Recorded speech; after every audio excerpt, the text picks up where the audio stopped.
M. Night Shyamalan's Trap tells the story of a man who goes to a concert with his daughter, but quickly notices things are a little bit off. There's police officers searching people left and right, police officers at every single door, and so when he asks a very friendly t-shirt salesman what's going on, it is revealed that this entire thing is a trap to catch a serial killer, and what we also find out is that serial killer is in fact our protagonist, and that is the concept for the movie. A very fun concept that is utilized pretty well, I would say. Like, there are a lot of scenes where our protagonist is walking through, like, crowds of police officers, and, like, you get suspense that way. It's a great concept, and that's, in my opinion, easily the best thing about this movie.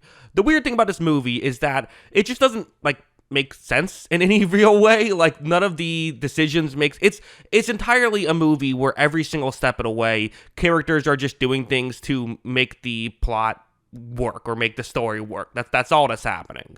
An example I already touched on was that basically the way we know all of the information that we need to know is because our protagonist befriends a t-shirt salesman who somehow knows all of the information as to what's going on and says, I'm not supposed to tell anybody, but you seem like a cool guy, so I'm going to tell you anyway, simply because he let someone in front of him buy the last remaining shirt instead of trying to get it himself. A weird thing.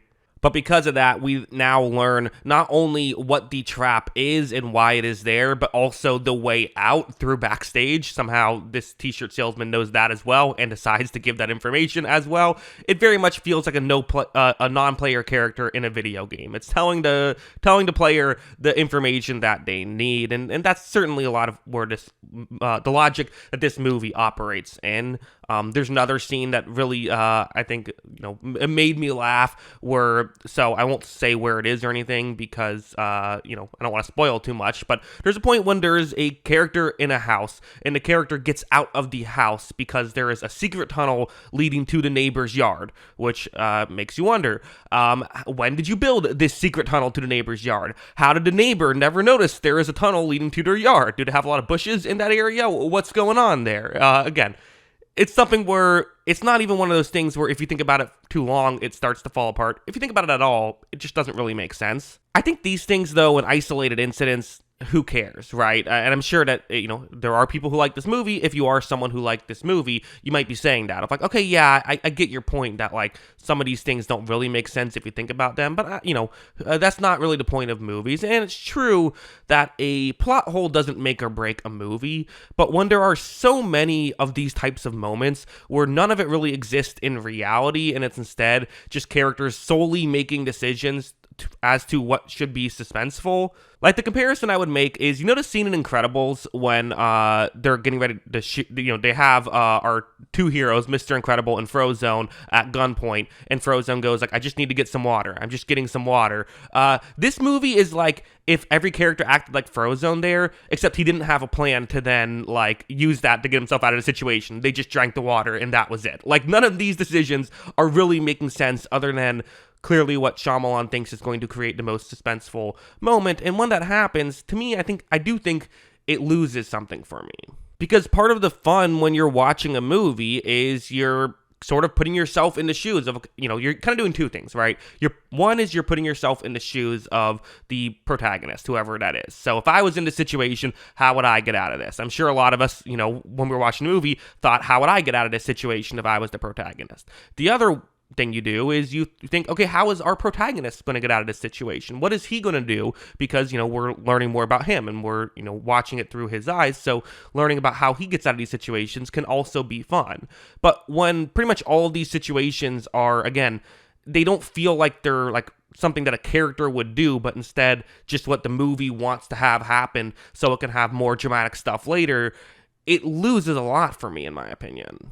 It makes the whole great concept kind of pointless because I'm not really doing a lot of what I would do if this concept was, in my opinion, executed in a more realistic way. It just doesn't work for me. And again, I'm not saying I need perfect realism. I'm not saying you can't have any plot holes. I just think there is a limit, and this movie surpassed that limit pretty heavily for me. I feel like there's this weird thing where I remember like 10 years ago when like CinemaSins ruled the internet, it was like people legitimately when they would watch a movie would just be like all that, if there's a plot hole, movie's literally unwatchable, 0 out of 10. And it's like, no, like I said, there is more to it than that. But like, I feel like there's almost been an overcorrection now where it's like plot holes can still ruin an experience. It can still make a scene not work. And really, again, it's less about the plot holes and more about just in my opinion, the characters seemingly doing things to only to service the plot, or like things happening that just don't fully make sense. I can only talk about it so much without spoiling the movie, and I don't want to spoil the movie because the one thing I will say though is that while I am being very critical of the characters, which I don't think really work for me at all, the plot elements, I think the plotting wasn't very great. I think every decision was mostly made to service a plot. I also don't think there's really any story here whatsoever.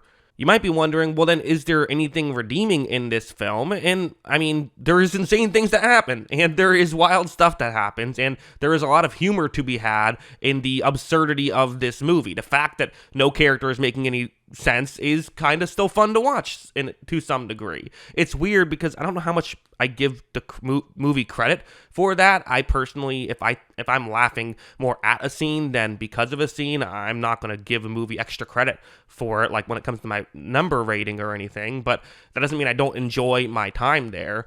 Although I would say even if that's the thing, hey, this is a silly movie, don't take it seriously, just have fun. There were moments that just dragged for me, like especially like the last 20 minutes. I was just like, can you just like, kill him or not? Can we just get on with this? Because I'm ready for this to be done. It was not a particularly, I don't know. It could have been probably 15 minutes shorter, which is saying something because it's not a long movie to begin with. The reality is there's just again, there's 100 things in this movie that just don't make any sense. Like, I'm not even bringing up the biggest ones because again, they would be spoilers, but like there's just it's every single aspect of this movie. Like literally every scene, there's something where you're like, I don't think that's how that would happen, realistically. And again, I think that's fine, but if that's what you're going to be doing, I think you need something else. I think like if there was a strong character that I felt like the character itself was making decisions that made sense to me, I'd be like, okay, cool. Like maybe not everything else makes sense, but at least there's this to latch onto. If there was like a strong sense of humor to the movie, which again, there kind of is, but not intentionally, I don't think, that would be something to latch onto. There are things like that, but as a whole, it's just not a film that I don't think it works. So a rating is difficult. Trying to come up with a numerical rating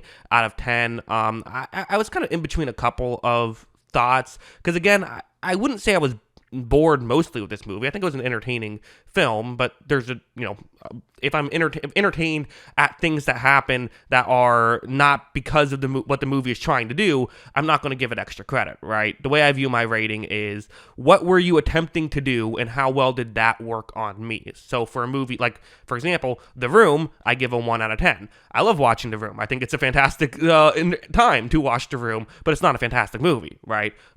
So to me, well, this isn't The Room bad, there is some, and I don't want to say bad because people like it. Again, I think the dialogue is weird and stilted and doesn't sound realistic, but also isn't stylized in a way that I find interesting. Some people love the dialogue. Okay, we're allowed to disagree. Like, I'm just giving my opinion on it.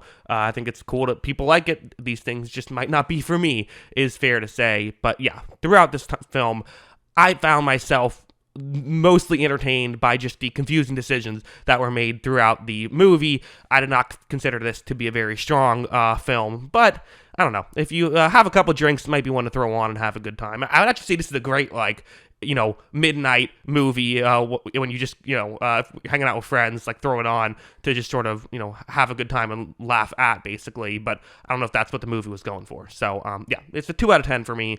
Again, those are my thoughts on it. I see it's gotten mostly positive reviews, so I don't know. Maybe I'm alone in this, but yeah, those are my thoughts. What are yours? Let me know in the comments below.